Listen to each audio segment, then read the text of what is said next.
রোজা অবস্থায় বেশি ঘুমালে তিনটি ক্ষতি আপনার জীবনে চলে আসবে। আমরা অনেকেই রোজা অবস্থায় বেশি ঘুমিয়ে থাকি। আমরা যারা রোজা রাখি সারাদিন দেখা যাচ্ছে রোজা রেখে ঘুমিয়ে থাকি, একেবারে ফজর নামাজ পড়ে ঘুম দেয়, জোহর পর্যন্ত ঘুমায়, আবার জোহর নামাজ পরে আরেকটা ঘুম, আসর পর্যন্ত সারাদিন ঘুমিয়ে ঘুমিয়ে কাটিয়ে দেয়।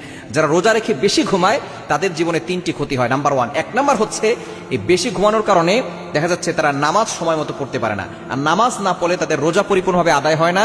এই রোজা যেমন ফরজ, নামাজও তেমন ফরজ। সুতরাং রোজাও রাখতে হবে, রোজা রাখাও ফরজ, নামাজও পড়তে হবে, নামাজ পড়াও ফরজ।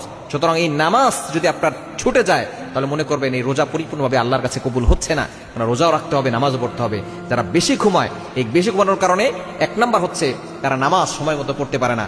নামাজ সময় মতো পড়তে হবে। যদি নামাজ কাজা হয়ে যায় তাহলে আপনাকে 2,88,000 বছর জাহান্নামের আগুনে জ্বলতে হবে শুধু নামাজ কাজা হলে। আর যদি নামাজ না পড়েন তাহলে কি শাস্তি হবে একটু চিন্তা করে দেখেন। তাহলে এক নাম্বার, নামাজ সময় মতো পড়তে পারে না। দ্বিতীয় নাম্বার হচ্ছে তাদের শরীর দুর্বল হয়ে যায়। বেশি ঘুমালে শরীর দুর্বল হয়ে যায়, দেখবেন তাদের স্মৃতিশক্তি আস্তে আস্তে কমে যায়। সারাদিন ঘুমিয়ে থাকলে রাতের বেলা ঘুম ধরে না, শুধু দিনের বেলা ঘুমায়। রোজা রাখে সারাদিন যারা ঘুমায় তাদের শরীরের শক্তি কমে যায়, শরীর দুর্বল হয়ে যায়। তারপরে ইন্টেলেকচুয়াল পাওয়ার, মেধা শক্তি দুর্বল হয়ে যায়। এই জন্য এত বেশি ঘুমানো যাবে না, বেশি ঘুমালে এই ধরনের সমস্যা হবে।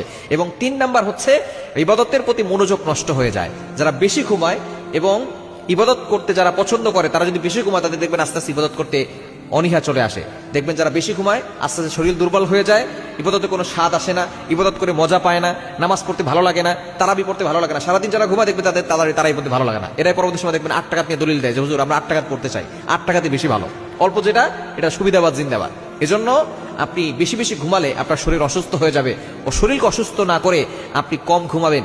এই রমজান মাসে বেশি বেশি ইবাদত করবেন। যত বেশি ইবাদত করবেন তত বেশি আপনার আল্লাহর সাথে সম্পর্ক তৈরি হবে, এবং যত বেশি ইবাদত করবেন আল্লাহর নৈকট্য অর্জন হবে, এবং আপনার রমজান তত বেশি দামি হবে।